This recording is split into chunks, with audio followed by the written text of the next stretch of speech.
राधे कृष्ण दोस्तों, आज मैं आपको श्री शरद पूर्णिमा व्रत कथा खीर वाली सुनाऊंगी। एक बार नारद जी पृथ्वी पर घूमते हुए पृथ्वी पर मनुष्यों को नाना प्रकार की व्याधियों में जकड़ा हुआ देख अत्यंत दुखी हुए और विचार करने लगे, इस पीड़ित मानवता को किस प्रकार दुखों से मुक्ति दिलानी चाहिए। जब हर तरह से विचार करने पर उन्हें कोई युक्ति नहीं सूझी तो भगवान नारायण हरि का ध्यान करते हुए मुंह से नारायण नारायण का घोष करते हुए क्षीर सागर की ओर प्रस्थान किया। वहां पहुंचकर क्या देखते हैं, भगवान श्री हरि शेष शैया पर मंद मंद मुस्कुराते हुए शयन कर रहे हैं तथा लक्ष्मी जी उनके पांव दबा रही हैं। यह देख नारद जी ने तुरंत साष्टांग प्रणाम किया और स्तुति कर कहने लगे, हे नारायण, आप हर समय अपने भक्तों की रक्षा व पालन करते हैं। आपकी कृपा बिना पत्ता भी नहीं हिल सकता। आप ही जगत में उत्पत्ति एवं प्रलय के मूल कारण हैं। आप हर प्रकार से समर्थ हैं। यह सुनकर भगवान श्री हरि ने मुस्कुराते हुए कहा, पधारिए देवर्षि, आज बहुत दिनों में दर्शन दिए, कहिए सब सकुशल तो है। पृथ्वी पर आपका चक्कर लगता ही रहता है, वहाँ के कुछ हाल हमें भी सुनाइए। वहाँ लोग किस प्रकार से अपना समय व्यतीत करते हैं। इतना सुन नारद जी बोले, हे माधव, हे जनार्दन, हे श्री हरि, हे स्वामी, मृत्यु लोक में मानव बहुत दुख भोग रहा है। उसके कष्टों को देखकर मैं तो क्या, मेरी आत्मा भी रो रही है। हे प्रभु, कोई ऐसा सरल उपाय बताइए जिसके करने से मनुष्य दुखों से छूट सके और उसकी मनोकामनाएं पूर्ण हो सके। देवर्षि नारद जी के इन पवित्र वचनों को सुनकर भगवान श्री हरि बोले, हे नारद जी, आप धन्य हैं जो आप दूसरों के उपकार के लिए ही विचार मन में रखते हो। इसीलिए मैं आज आपको एक पवित्र व्रत कथा सुनाता हूँ जिसे शरद पूर्णिमा व्रत भी कहते हैं, जिसके करने से स्त्रियों की हर प्रकार की मनोकामनाएं पूर्ण होंगी व अंत में वे मेरे लोक की प्राप्ति करेंगी। इसमें कुछ भी संदेह नहीं। पूर्व में यह कथा ब्रह्मणी से सूर्य ने कही थी, सो ध्यान से सुनो और सुख वैभव संतति सुख की प्राप्ति करो। प्राचीन काल में एक ब्राह्मण की ब्रह्मणी शरद पूर्णिमा का व्रत किया करती थी। वह विधि विधान से खीर बनाकर यह व्रत करती थी। उस दिन वह 5 सेर दूध की खीर बनाती, उसमें किशमिश बादाम व सब डालकर खूब सुंदर खीर बनाकर भगवान श्री हरि को भोग लगाती तथा अड़ोसी पड़ोसी रिश्तेदार सब में खीर का प्रसाद बांटती। रात्रि में चंद्रमा की रोशनी में भगवान का घी खांड का भोग लगाती तथा भगवान की मूर्ति का बहुत सुंदर श्रृंगार करती। उन्हें श्वेत वस्त्र, मुकुट, श्वेत हार इत्यादि पहनाकर चंद्रमा की धवल रोशनी में उन्हें विराजमान करती। कीर्तन करती, भजन करती, ठाकुर जी को तरह तरह से लाड़ लड़ाती।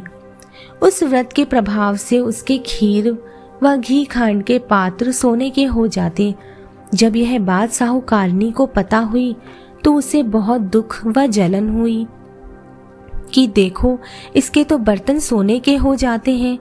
वह रात में साहूकार से जाकर बोली कि ब्राह्मणी के यहाँ सोने के बर्तन हैं, सो हमें चुरा लेने चाहिए।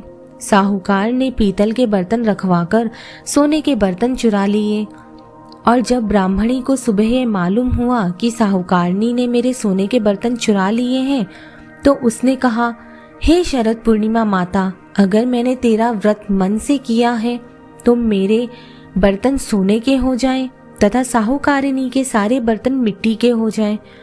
उसके कहने के साथ ही ऐसा हुआ। साहूकारनी के घर के पीतल के, तांबे के सारे बर्तन मिट्टी के हो गए। अब तो साहूकार एवं साहूकारनी बहुत दुखी हुए और रोते रोते ब्राह्मणी की शरण में पहुंचे और जाकर ब्राह्मणी के पैर पकड़ लिए और अपने किए की माफी मांगने लगे। फिर साहूकारनी ने ब्राह्मणी से पूछा कि हे माता, आप कौन सा व्रत करती हैं जिसके प्रभाव से बर्तन सोने के हो जाते हैं तब ब्राह्मणी बोली, मैं शरद पूनम का व्रत करती हूँ, यह सब उसी का प्रभाव है। साहूकारनी बोली, यह व्रत किस प्रकार किया जाता है, इसका क्या नियम है, इसका स्पष्ट उल्लेख करें। तब ब्राह्मणी बोली, सब तरह से घर व अपनी सफाई करें, श्वेत वस्त्र धारण करें, ठाकुर जी के भजन पूजन में मन लगावें, एक सेर दूध की खीर बनावें, उसे ठाकुर जी को भोग लगाएं और उसको 4 हिस्सों में बांट दें। एक हिस्सा ब्राह्मण को दें, एक हिस्सा पड़ोसी के बालक को दें, एक हिस्सा गाय को दें और एक हिस्सा स्वयं सेवन करें। काठ के पटा पर 1 लोटा जल भरकर रख दें, एक दीपक जला लें, रोली से पटे पर स्वास्तिक बना दें, फिर चावल व रोली से पूजा करें, दक्षिणा चढ़ावें व चंद्रमा निकलने पर लोटे का जल चंद्रमा को अर्घ देकर चढ़ा दें।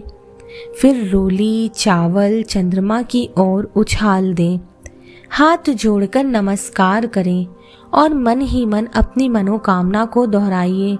फिर अपने हिस्से की खीर का भोजन करें। इस विधान को सुनकर साहूकारिणी बहुत खुश हुई। उसने तभी से इस व्रत को शुरू कर दिया। इस व्रत के करते रहने से उसे 2 कन्या रत्न प्राप्त हुए। बड़ी पुत्री का नाम सुमित्रा, छोटी पुत्री का नाम सुनीता था। दोनों बालकपन से धार्मिक कार्यों में अधिक ध्यान रखती थीं। दोनों के व्रत में एक फर्क था।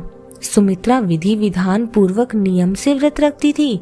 सुमित्रा और सुनीता विधि विधान पूर्वक व्रत करती थी, लेकिन बीच में व्रत को छोड़कर व्रत का समापन कर देती थी। सुमित्रा जो व्रत पूरा रखती थी, उसके सुंदर तथा दीर्घायु संतान उत्पन्न होती थी। सुनीता के व्रत खंडन के कारण उसके पुत्र जन्म लेने के पश्चात कुछ दिन जीते और बाद में मर जाते थे। इस कारण सुनीता दुखी हो जाती थी। एक दिन सुनीता ने ज्योतिषी को बुलाकर कहा, मेरी संतानें जन्म लेने के पश्चात कुछ समय जीवित रहने के बाद मर जाती हैं, अतः आप इसका एक उपाय बताइए और हमारे दुख दूर करें। इस पर ज्योतिषी ने कहा, ऐसा इसलिए होता है कि तुम शरद पूर्णिमा का अधूरा व्रत रखती हो। व्रत अधूरा रहने के कारण तुम्हारी संतानें मृत्यु को प्राप्त होती हैं, अतः तुम अपनी बड़ी बहन सुमित्रा को बुलाकर लाओ। उसके स्पर्श से तुम्हारी संतान अवश्य जीवित हो जाएगी, क्योंकि वह शरद पूनम का व्रत पूर्ण रूप से भक्ति भाव से करती है। इतना कहकर वह ज्योतिषी चले गए और पीछे सुनीता वियोग के कारण यह बात भी भूल गई। हर वर्ष की तरह शरद पूनम आई। सुनीता ने विधि पूर्वक व्रत किया, लेकिन व्रत में कुछ कमी होने के कारण उसका जो पुत्र था वह मर गया। तो उसने मृत पुत्र को पटे पर सुला दिया, जिस पर वह शरद पूनम का पूजन किया करती थी। लेकिन ईश्वर की गतिविधि को कौन जानता है कि उसकी बड़ी बहन सुमित्रा अचानक उसके घर आ गई और सुमित्रा के लहंगे का छोर मृत पुत्र को स्पर्श कर गया। जैसे ही स्पर्श हुआ, पुत्र जीवित हो उठा। इस पर सुमित्रा बोली, अगर हम बिना देखे इस पटे पर बैठ जाते तो तुम्हारा पुत्र मर ही जाता। इस पर उसकी छोटी बहन सुनीता ने कहा, यह तो पहले से ही मर गया था, किंतु तुम्हारे व्रत के प्रभाव से यह जीवित हो उठा। अपनी छोटी बहन की बात सुनकर उसकी बड़ी बहन सुमित्रा बहुत प्रसन्न हुई। उसे प्रथम बार शरद पूनम व्रत की शक्ति का अनुभव हुआ। इसके बाद दोनों बहनें शरद पूनम का व्रत और भी अधिक भक्तिभाव के साथ करने लगी। वह अपने सगे संबंधियों व पास पड़ोस के लोगों को यह व्रत करने की विधि बतलाने लगी। इस व्रत को करने से लोगों की मनोकामना पूर्ण होने लगी व लोगों की श्रद्धा भगवान के प्रति बढ़ने लगी। जय हो लक्ष्मी नारायण की, जय हो चंद्रदेव की। जैसे आपने सुनीता की इच्छा पूर्ण की, वैसे हम सभी लोगों की मनोकामना पूर्ण करें। जय शरद पूर्णिमा माता। इति श्री शरद पूर्णिमा व्रत कथा खीर वाली। आपको अगर हमारे द्वारा बताई गई व्रत की विधि और व्रत की कथा पसंद आई तो आप इस वीडियो को लाइक करिए और शेयर कीजिए और हमारे चैनल को सब्सक्राइब कीजिए। बेल आइकन को दबाना बिल्कुल ना भूलें, क्योंकि उसी से आपको अगली वीडियो का नोटिफिकेशन मिलेगा। जय श्री राधे कृष्ण।